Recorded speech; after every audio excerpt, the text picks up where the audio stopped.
level 1 I win, you lose. Kalau level 2 itu I win, you win juga gitu. Tetapi masih sifatnya duniawi dan juga konsekuensi kepada mentality kita gitu. Jadi kalau kita menggunakan akal kita dalam hubungan apapun, itu pasti di level 2 menurut saya. Nah, kalau di dalam perjalanan kita melebur ego, sebenarnya ini satu step yang sudah sangat maju gitu. Ketika dia udah nggak terlalu memikirkan dirinya, tapi mulai memikirkan orang lain gitu. Jadi di level 2 itu, orang yang level rendah masih mikir untung rugi, tapi orang yang level tinggi, ya ini hukum semesta yang berjalan, saya giving aja udah.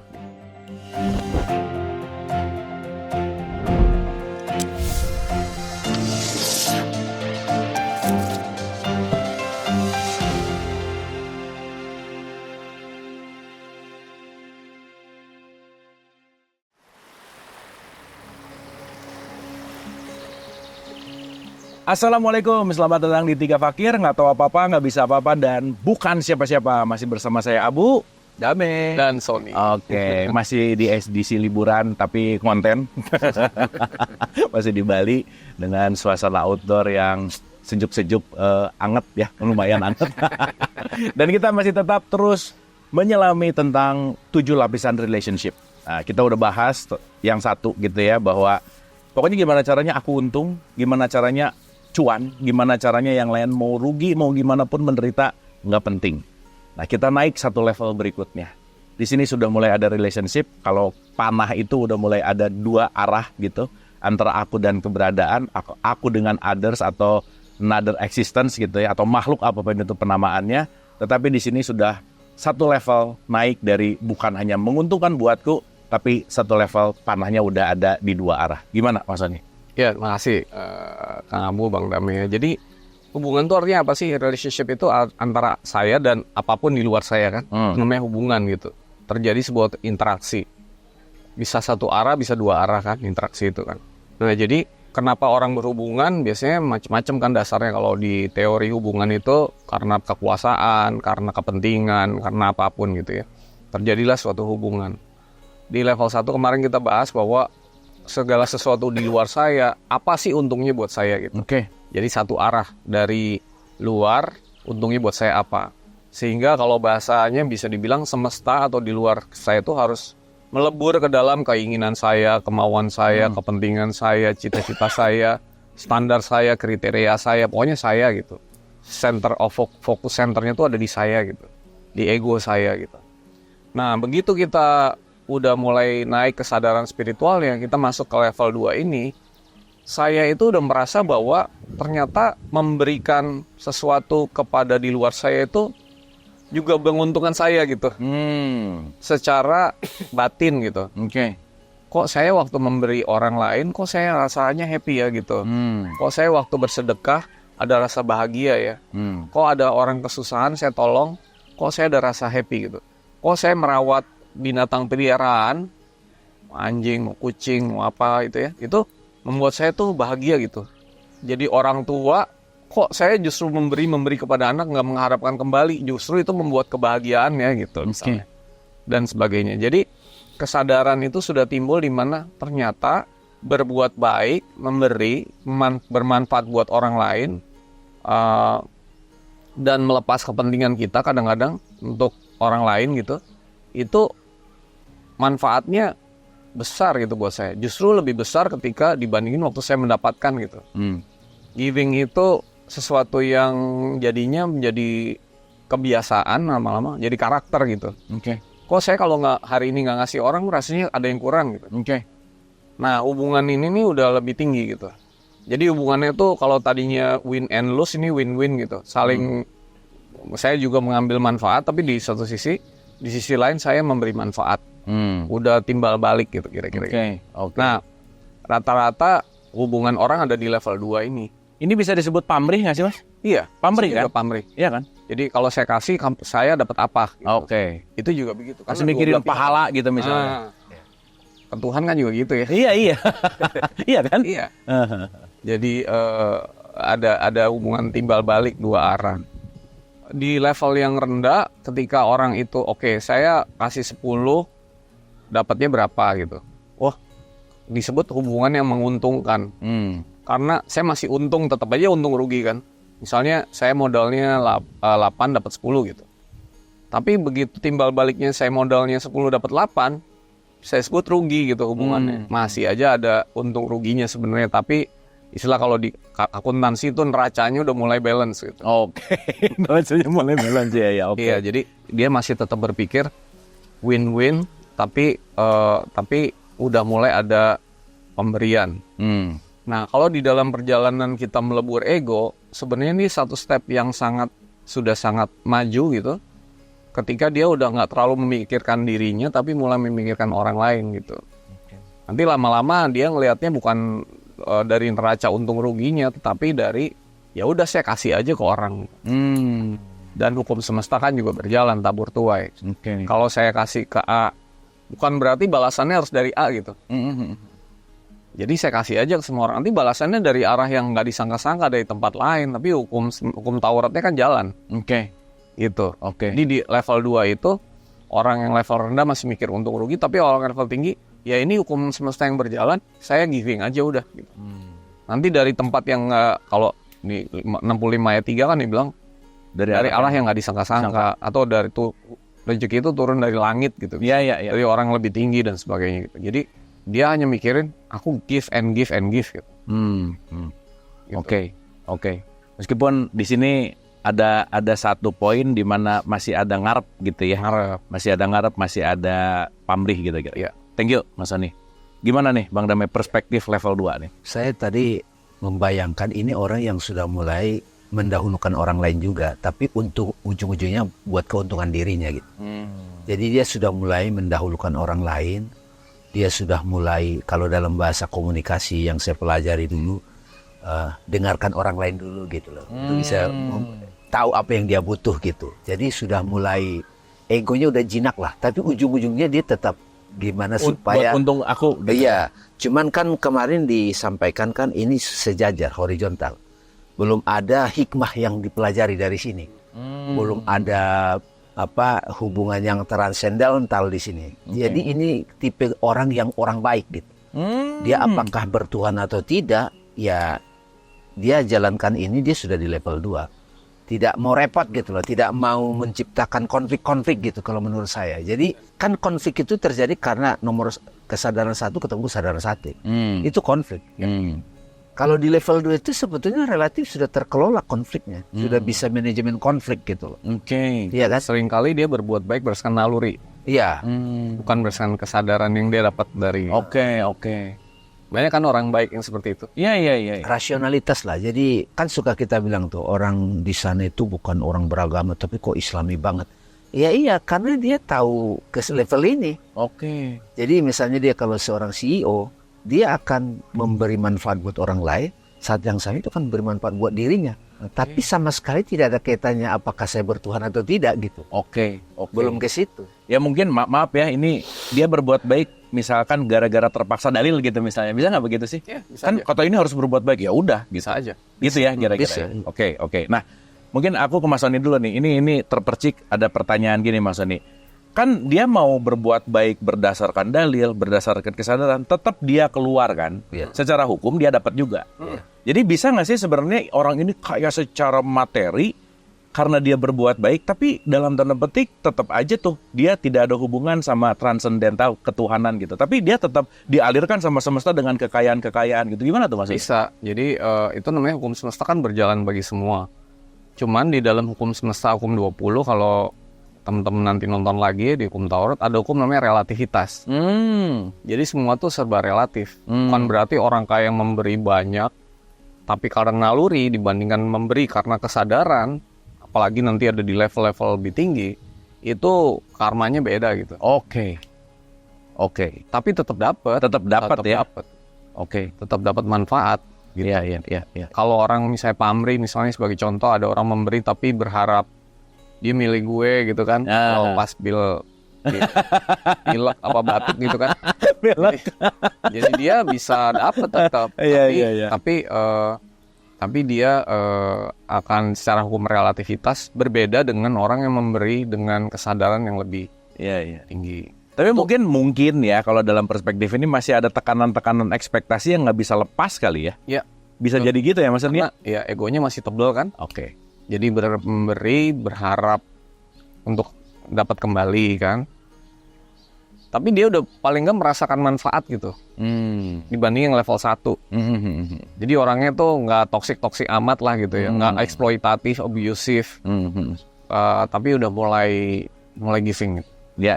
Tanggapannya Jadi Bang ini setidaknya gini, Kang Abu Mas Sony ya. Kalau misalnya kita merasa dirugikan oleh orang lain karena dominan di kesadaran satu tadi dalam relationship, saya lari ke sini gitu loh.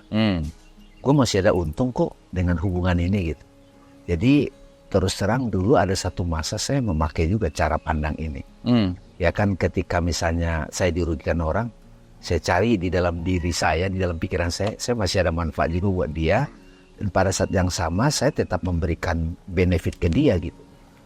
Tapi kan ini Mas, sekali lagi kalau saya ngelihat ini memang satu kesatuan, gak bisa dipisah-pisah. Jadi kesadaran relationship nomor 1, 2, 3, 4, 5, 6 itu saran saya sebenarnya bisa dilihat pada setiap hubungan kita, Kang. Nah, cuman di sini kan kita pertajam nih. Jadi hubungannya itu ya mutual benefit aja udah. Saya suka bilang sama orang-orang, ya yang penting kamu masih ada untung, dia dapat untung dari hubungan itu, teruskan aja. Tapi ini nggak kokoh, Kang. Begitu hubungan mutual benefitnya udah enggak, ya sudah putus. Bisa nggak dibilang misalnya kalau di politik seperti ini kebanyakan? Iya. Politik itu kan bukan kebenaran yang abadi, untuk kepentingan yang abadi. Kepentingan. Politik, bisa baper kan akhirnya kan? Kalau di level ini nggak ada baper. Nggak ada baper. Karena apa? Karena ya selama kita masih saling untung, jalan terus lah. Iya. Kan itu kan jadi satu perspektif nih dalam hubungan politik. Nggak, maksudnya kalau udah terpisah, ya jadi sakit hati banget. Nggak mau terima atau? Nggak ada. Nggak ada. Nggak ada. Karena kan memang sudah kita nggak saling manfaat. Menurut saya gitu Mas kalau ini di level 2 ini. Jadi ini solusi dalam hubungan yang duniawi sebetulnya. Duniawi, betul. Duniawi banget, murni duniawi. Jangan bawa Tuhan di sini. Pure ya? Pure gitu. Jadi bisnis pakai ini nih. Tapi tidak bisa langgeng. Nggak asik gitu. Sebenarnya bisa nggak sih? Misal ya, ada Menurut orang udah di level 6 nih. Contohnya mesti kita bahas nih, contoh-contoh. Level udah level 6, tapi tahu dia mau bisnis, Mas. Saya turunin aja dia di level 2. Bisa gitu nggak sih, Mas Ani, gimana? Nggak bisa. Nggak bisa. Kalau udah di level tertentu, Udah kesahit. dia udah stay di situ, dia akan, ya bisnis itu cuma buat lucu-lucuan lah gitu, nggak bener-bener ada ego gua harus begini untung gitu. Untuk bisa menjalankan kegiatan, kalau sampai rugi ya kun fayakun. Apapun yang terjadilah gitu. Kalau jadi di level 6 ya. Bukan di leveling bahwa saya mau main di level 2 sama 2 di 2 aja, nggak bisa ya? Nggak bisa. Dia sudah kokoh di level 5. Kecuali kesadaran orangnya berubah-ubah. Ya kalau ini kan tergantung orangnya kan. Balik lagi. Bukan kondisi kan. Betul. Kondisi apapun bisa di level 1, 2, 3, 4, 5, 6 dan 7 nanti. Bukan karena kondisinya tapi karena kesadaran orangnya. Kalau kesadaran orangnya bisa naik turun ya bisa aja. Bahkan bisa di satu hal dia di level 2, di hal lain level 6. Kalau spiritual dia 6 gitu, hal duniawi level 2 gitu. Bisa? Ya tergantung orangnya. Bisa, pasti bisa. Cuma harusnya enggak gitu kan. Kira-kira gitu. Kalau udah di reach di sini dia akan sini. Gimana Bang Dames? Makanya menurut pembacaan saya, kalau saya baca-baca misalnya cara pandang orang yang di politik, itu banyak di level ini. Kan tidak ada musuh abadi, tidak ada teman abadi, yang ada kepentingan yang abadi. Itu garis bawah ya? Iya, kepentingan yang abadi. Bahwa di dalam proses kampanye itu tiba-tiba mereka menggunakan jargon agama, itu balik ke nomor 1 itu. Dan kalau kepentingan abadi ketemu tuh kalau istilahnya watados, ya udah ketemu wajah tanpa dosa, ya udah aja. Iya. Nggak peduli gitu quote-and-quote ya. Nah tapi kalau orang sudah sampai di level 5 itu kan yang saya pahami, penderitaan itu bukan lagi penderitaan, karena itu utusan Tuhan. Penderitaan sudah dijadi, ya kalau Rumi itu semuanya 5-6 aja itu, 5-6-7 aja itu Jalaluddin Rumi itu. Coba dari misalnya kayak love your enemy, itu nggak bisa dijelaskan 1-2 itu. Betul. Gimana saya akan mencintai musuh saya? Iya. Apabila kamu ditampar pipi kanan, kasih yang kiri, enak aja. Nah itu kan nggak bisa dipahami kalau masih di 1-2. Tapi ketika sudah di 5-6, orang yang menyakiti saya itu sarana saya juga untuk belajar gitu loh. Nah sekarang naikin step ke level ini gimana, Mas Andi? Dari level 1 ke level 2 dulu ya, kita jangan bahas level lebih tinggi. Jadi biasanya kalau udah orang itu level 1, kok dia mulai disebelin orang, dijauhin orang karena dia toksik banget kan, hanya kepentingan dia sendiri, kemauan dia sendiri. Lama-lama dia akan dapat kesadaran either terpaksa atau karena ini dia merasa bahwa oh iya saya nih harus mulai memberi, mulai bermanfaat gitu ya. Atau mungkin dia tahu-tahu dapat kesadaran waktu memberi kok ada rasa happy gitu. Ternyata ada manfaat juga memberi. Jadi masih di level 1 tapi udah mulai, masih manfaatnya apa buat gue, tapi manfaat yang lebih batin, bukan fisik gitu, bukan material tapi imaterial gitu. Tetap ada manfaatnya gitu kan. Kalau kita memberikan kita dapat manfaat imaterial kan. Yes. Nah itu dia udah mau mulai naik ke level 2 tuh. Nah makanya level 2 ini spektrumnya agak luas. Mulai dari orang yang memberi karena ada manfaat materi yang sama, ada juga yang nggak apa-apa deh rugi tapi tetap memberi, ada juga yang tadi buat saya memberi itu udah nggak bicara tentang benefit balik fisik, tapi ya aku happy aja gitu. Tetap aja di level 2 dia. Ya kan, nggak ada Tuhan di situ. Belum dapat kesadaran spiritual gitu. Dualitinya masih kencang. Iya, evolusi kita tuh begitu, kamu. Mulai dari 1 ke 2 gitu, nggak bisa loncat gitu. Iya. Oke, thank you. Bang Damai mungkin tips. Ya, kalau kita bicara tips. Kalau saya tadi kan udah bilang, kalau di dalam konteks resep itu level 1 I win, you lose. Kalau level 2 itu I win, you win juga gitu. Tetapi masih sifatnya duniawi dan juga konsekuensi kepada mentality kita gitu. Nah, tipsnya itu menurut saya ini fakultas akal ini, fakultas rasional Mas Wan. Ini belum pakai hati. Jadi kalau kita bicara keberadaan batin manusia, ini kalau yang nomor 1 kan ego murni. Kalau ini ego tetapi sudah rasional. Ego tapi masih rasional. Masih hitung-hitungan. Masih hitungan. Nah kalau yang nomor 1 itu ego tapi tidak rasional. Tapi kalau yang 2 itu ego tapi sudah rasional gitu. Nanti kalau mulai kita lihat ke level 3 kan itu sudah mulai, ini apa ya hubungannya dengan keberadaan yang lebih tinggi gitu. Di situ switch-nya gitu. Jadi kalau kita menggunakan akal kita dalam hubungan apapun, itu pasti di level 2 menurut saya. Pasti di level 2. Kalau orang yang rasional, nggak mungkin dia di level 1 sebenarnya. Rasional beneran ya, bukan akal-akalan. Kalau nomor 1 kan akal-akalan, eksploitasi. Kalau di level 2, rasional emang saling manfaat aja. Jadi kalau teman-teman lagi dalam kondisi apapun dalam hubungan, kalau pakai akal sehat, gue masih ada untung kok dari hubungan ini. Ya mungkin gue rugi di sini, tapi di sini gue untung gitu. Kita elaborasi contoh-contohnya Kang Abu. Misalnya sebagai contoh dalam hal hubungan gitu ya. Hubungan dengan orang sesama manusia, itu kan terjadi. Hubungan suami istri saling menguntungkan, hubungan kepada bapak anak saling menguntungkan, partner bisnis. Terhadap keadaan ini apa ya? Saya dapat manfaat apa? Tapi di satu sisi apa yang bisa membuat keadaan ini berubah menjadi lebih baik gitu loh. Misalnya, sebagai contoh misalnya perusahaan gitu ya. Saya memang mengambil untung dari bisnis, tapi saya give back lewat CSR gitu. Jadi untung saya dari bisnis ini nggak semata-mata akan saya pakai semua, sebagian saya kasih CSR. Itu udah level 2 tuh. Jadi nggak menang-menangan semua. Tapi ada yang dikasih buat CSR ke panti asuhan, kemana, lewat pengembangan apa segala macam. Ternyata yang rajin CSR malah perusahaannya jadi berkembang luas kan, itu hukum tabur tuanya begitu. Nah jadi supaya perusahaan saya berkembang lebih luas, dicintai masyarakat, saya CSR. Supaya saya nanti ini bisa lebih kaya lah, saya banyak memberi. Jadi masih untung rugi kan, tapi memberi karena saya dapat manfaat dari situ. Supaya saya lebih bahagia, hatinya saya memberi. Gitu. Itu di level 2 ini. Jadi supaya saya apa, maka saya memberi. Masih ada untung ruginya. Paling nggak setoksik yang level 1 lah. Termasuk para wakil politician yang dia nyumbang kan banyak tuh kemarin kan. Ya supaya dia dipilih.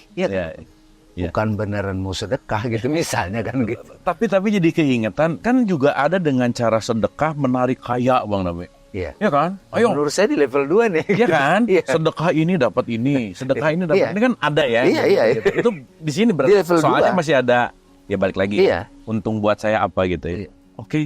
Oke. Saya tambahin dikit. Iya gimana Bang? Kalau dalam hubungan misalnya suami istri, seorang istri baik-baikin suaminya biar dikasih apa ada maunya gitu loh. Jadi bukan Iya. dari hati ini, belum Iya, dari iya, hati. Ini masih dan oke-oke aja. Kayak ada orang yang tiba-tiba gini, tangannya gini-gini, pasti mau minjem duit. gitu loh. Dibaik-baikin dulu gitu loh. Tiba-tiba ngontak gitu ya baik Gitu. gitu ya. Pasti ada sesuatu. Dan ini terjadi dalam realita kehidupan. Oh iya. Kalau Iya. di level tadi politikus, tadi kan pengusaha gitu. Kalau di dalam hubungan suami istri, hubungan guru murid, ya ini. Terus gue kan udah ngasih. Jadi ada itu Kang Abu. Iya. Setiap dia mau berbisnis, dia ngasih dulu, Iya, ngasih dulu. Tapi ujung-ujungnya nanti di Iya, ini, iya. dapatin sesuatu gitu. Ya sama kayak ngundang yatim piatu, doain gitu. Kalau Balik kelemahannya ini, Oh, iya, kelemahannya ini, ketika tiba-tiba yang sana nggak balas, ada yang mulai oleng nih. Ini sesuai kelemahannya. ya. Iya. Gue udah kasih kok dia nggak nih. Gimana nih? Nah, itu makanya ini masih lemah. Oke. Ya, kalau nyumbang ke panti asuhan pasti ada didoain rame-rame kan? Iya. Dan disebut namanya. Iya. Ya, itu kan level 2 dong. Iya. Oke teman-teman, mudah-mudahan udah mulai bisa scanning ya. Kita ada di level berapa. Tetapi poinnya sekali lagi, kalau Quran tuh selalu mengatakan kan ikro kita bacalah kitabmu. Ini bukan untuk ngejudge orang lain, bukan untuk menunjuk keluar. Tetapi poinnya adalah bagaimana aku bisa menyadari aku ada di level mana. Yang mudah-mudahan ketika mungkin katakanlah kita sadar bahwa hari ini saya ada di level 1. Mudah-mudahan mendapatkan sesuatu dorongan dan konteks kesadaran untuk ke lebih baik masuk ke level berikutnya. Semoga ini menjadi scanning untuk kita dan kita nggak stay di level yang paling rendah, setidaknya naik ke level 2 dan kita akan bahas level 3 di episode berikutnya. Terima kasih.